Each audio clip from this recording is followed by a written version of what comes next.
Problema ng milyong-milyong Pilipino, kasama ako dito, kaya expertise ko to eh. Plema sa lalamunan. Diba? Paggising sa umaga, may plema sa lalamunan tayo, diba? Dati, hindi ko naman nararamdaman to eh. Ngayon, tumatanda. Lagi may plema, laging parang may sugat-sugat dito. Isa sinisilip po sa salamin, may sugat ba?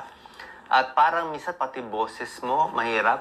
So, ano gagawin natin sa mga plema na madikit na andito? Mga dahilan. So, ang tip natin sa video na to, hahanapin natin saan dito ang sakit ninyo. Okay? Isa dito ang naging sakit ninyo dahil may plema kayo. Pwedeng postnasal drip. Ito yung mga cause ng postnasal drip. Pwedeng allergy, sipon, sinusitis, at iba pang mga dahilan sa baga. Isa-isahin natin ha.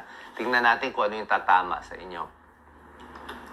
Number 1, ito ang sintomas ng postnasal drip. Ibig sabihin, galing sa ilong yung mga mucus, yung liquid, at bumababa. At pag bumaba, pumupunta sa lalamunan, naiirita.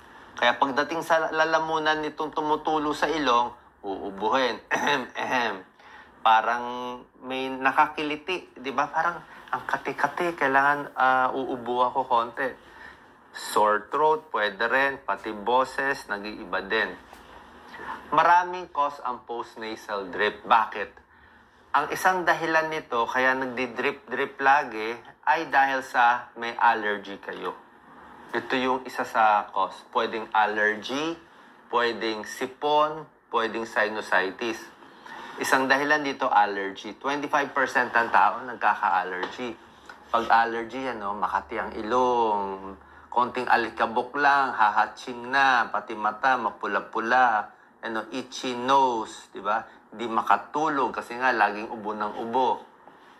Allergy causes sa pollen, sa halaman, pwede sa alikabok, pwede rin yan, sa mga hayop, sa pets, maduming bahay. Sa akin, itong mga computer na, mga tower, maraming mga dyan eh.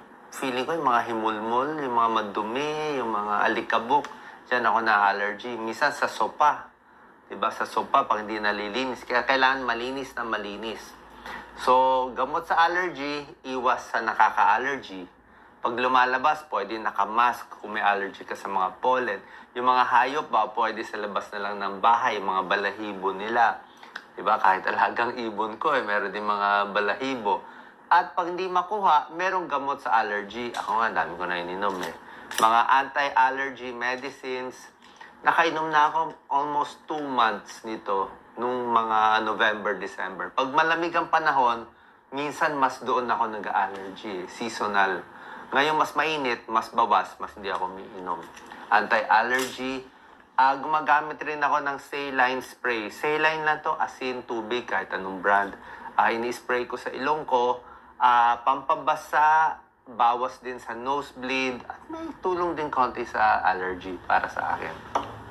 So, yan ha. Yung ibang may pera, pwede rin bumili ng mga may filter. Parang ganito, Lisa, pakita mo lang. Parang ganito mga HEPA filter. Nasasak niya yung mga dumi-dumi. May tulong din yan. Kaya lang, medyo mas mahal na po yung ganito. So, bukod sa allergy, bukod sa sipon, meron din namang may sinusitis. Kaya nagkakaroon ng plema-plema sa lalamunan. Ako wala ako nitong sinusitis. Itong sinusitis, meron tayong 4 na sinuses dito. At yung iba nagbabara. Katulad nito, tignan mo itong sinus niya. May plema, ang dami yellow. So pag nagka-plema yan, masakit dito, lalabas na uhog, madilaw, mag-green na may amoy. Ito, madilaw, mag-green na may amoy. Minsan nagbabad breath sila, nag-headache sila, at may plema lumalabas. Pag sinusitis, masakit dito at kailangan mo ng antibiotics. Kailangan mo na isang course ng antibiotics kasi kadalasan bacterial infection at papacheck tayo sa ENT doctor. Sa ENT doctor, pwedeng antibiotics at kung marami talagang plema, minsan sinisip-sip nila yung plema. Meron silang aparato pang sip-sip. Okay? So, sinusitis infection siya. Meron din naman, iba, tonsillitis. Pag may tonsils, siyempre may plema-plema ka rin mararamdaman dyan. antibiotics din ang gamutan dito at yung mga home remedies natin. Actually, itong mga home remedies pwede sa allergy, sipon, sinusitis, pati sa tonsillitis. Gargle with salt water, asin at tubig. Tuturo ko mamaya. Pahinga, inom ng maraming tubig, 10 to 12 glasses of water. Mga chicken soup. May tulong din yan, pampalakas ng katawan. Ito po, ang gamutan sa plema doon sa mga nabanggit kong sakit. Pwede kayo mag-steam, okay? Hindi naman talaga po gusto nyo magsuob, wala namang kaso. Pero pwede rin habang naliligo kayo, maligo kayo ng mainit, hot water. Kasi kung mainit, sarado nyo yung mga pinto, may steam na yan, di ba? Pati yung salamin, di ba, lalabo. Ma-i-inhale mo na yan. Pag na-inhale mo yan, mas lalabnaw yung plema sa ilong at sa lalamunan. Mas may lalabas mo. Magmumug din ng salt water. Pakita natin, Doc Lisa. 1/4 teaspoon ng asin. Lagay sa maligamgam na tubig. Imumug hanggang dito sa lalamunan mismo, mga few seconds. May tulong po yan. Maraming sakit ang matutulungan yan. Papakita ko ito. Ang salt water gargle, pwede sa sore throat, pwede sa singaw, dumudugo na gums, masakit na ipin, nabubulok na ipin, nalilinis niya yan. May bad breath, may tulong yan. Kasi nga, salt water, parang ano yan osmosis nasasak niya yung mga nana sa plema, nana sa tonsils, yung mga dumi-dumi na nasisip-sip niya Tapos na ilalabas niya. May tulong po to. Home remedy, nakakaginhawa. Tapos, pwede kayo uminom ng salabat, sari-sari. Pwedeng ginger tea, ginger with honey. Yan 1 tablespoon ng ginger. Lagyan ng konting honey, mainit na tubig. Kung ayaw mo ng luya, pwede rin ang lemon o calamansi with honey. Pwedeng lemon and calamansi lang. Kung kaya mo, wala ng honey. Pero lahat ng mga may tulong Lemon, calamansi, honey, luya. Actually, yung luya may benefit Doc Lisa. May tulong to. Actually nga, nabasa ko nga, kahit na sa mga konting arthritis and sakit-sakit, may tulong din ang salabat. So ito, salt water gargle. Ito pa po, chicken soup. May konting pag-aaral to. Kasi ang chicken soup may amino acid may protein siya na ayon dun sa mga pag-aaral, nakakalabnaw ng plema, nakaka-clear ng sipon. Siyempre, mainit to, nalalanghap mo, bawas sa ubo. Yan, cough and colds. Ito, pagdating dito sa postnasal drip, meron din tayo pag-uusapan na GERD. Okay? Ngayon, magtataka kayo, bakit may pagkakataon na yung plema mo, ang dahilan pala, GERD. Diba? Ako meron akong allergy, meron din akong GERD. Magtataka kayo, plema, diba? Ano connection ng plema sa ulcer at masakit ang tiyan? Okay? So, may tao kasi, like tayo, pag very stressful, laging nalilipasan ng pagkain, lumuluwag dito sa may tiyan natin, umaakyat yung acid. Pag humiga tayo sa gabi, aakyat yung acid, tingnan mo yung babae, aakyat yung acid, mahapdi dito, mahapdi sa lalamunan, mararamdaman mo yan. Yung iba nagkakaroon pa ng ulcer, heartburn, regurgitation, ito parang may lump. Yan ang problema ko. Okay? So yan may nararamdaman siya dyan.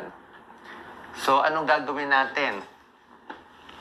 So quit smoking, exercise, at pinakamahalaga lahat dito, paghihiga kayo dapat nakataas. Okay?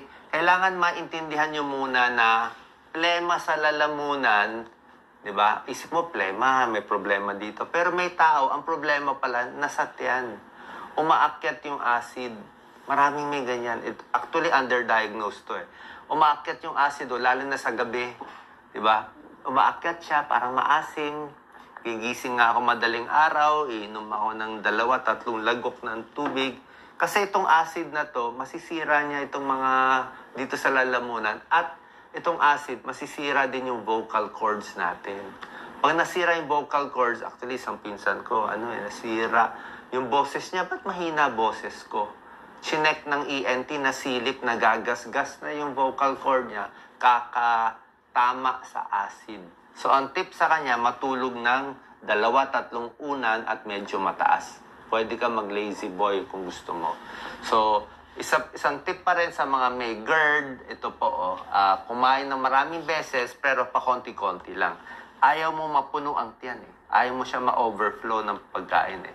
Tapos maghintay ng 3 oras bago hihiga. Bawas sa maaanghang, maaasim, sobrang kape, sobrang alak, nakakaasin. Dahan-dahan lang ang kain. Kung pwede nga, medyo matatabang lang, mga lugaw, kanin, sabaw lang, para kalmado ang tiyan. Isa pa, huwag magsusot na masikip. Maong na masikip, lalo ka lang mag-GERD eh. Yan. Manage stress at magpapapayat tayo. May secret pa ako sa GERD. Yung mga may GERD, talagang may araw talagang acid-acid. Pwede kayo matulog na medyo mataas, 2-3 unan, or merong mga silya na parang ganito, na naitataas, na comfortable naman, pwede kayo matulog ng medyo ganito kataas. Ano? Mga ganito kataas. 40, 30, 40 degrees. Ang problema lang dito, dito hindi ka mag-GERD. Kahit bagong kain ka, okay lang to. Kasi nakataas eh. Ang problema lang yung leeg. Nilalagyan ko ng maliit na unan dito para hindi sumakit ng leeg. Kasi nga, hindi ganun ka, lapat eh. Kung lagi ka naman sa silya matutulog, baka sumakit yung leeg mo, mag-neck pain ka. Kaya ginagawa ko, pag malala yung GERD, pwede ka dito sa silya. Pero kung hindi naman malala, ay doon nala sa kama. Isang unan na lang. So, pinapalit-palit ko. Okay, alam niyo na yung GERD, Ang daming dahilan. Plema lang pala eh. Hahanapin natin kung ano doon. At lastly, merong plema na sa baga talaga nang gagaling. Yung mga kinuwento ko hindi sa baga eh. Sa ilong, allergy, tapos sa tiyan, sa GERD. Ito sa baga mismo. Mga pulmonya, bronchitis, bronchiectasis, COPD, emphysema dahil sa paninigarilyo at infection sa baga or exposure to air pollution. Nagkakaplema din yan. Yung mga smoker's cough, naninigarilyo, di ba? Naninigarilyo, kaya may plema. Yun na yun. At ang gamutan dito, siyempre papacheck tayo sa pulmonologist, sa lung doctor, postural drainage, yung patabingi-tabingi para lumabas yung plema, chest physiotherapy, yung pinapalo-palo to, tapos controlled coughing, yung ubo na half cough, para konti-konti, ganun ang gusto natin. Ayaw natin na isang ubo na malakas. Baka may pumutok, may dumugo dyan. Kahit anong bagay, wag malakas. Konti-konti lang. Controlled. Expectorants, pampalabnaw ng plema, antibiotics, yan ang mga gamutan na ibibigay sa inyo ng doktor nyo. Ito kailangan pa-check kayo sa doktor nyo. So, yan lang po. Pag may plema sa lalamunan, ito yung mga dahilan. Sa akin, allergy and GERD. Kayo, hindi ko alam. Baka meron kayo dito ibang problema. Baka sigarilyo, baka sa baga.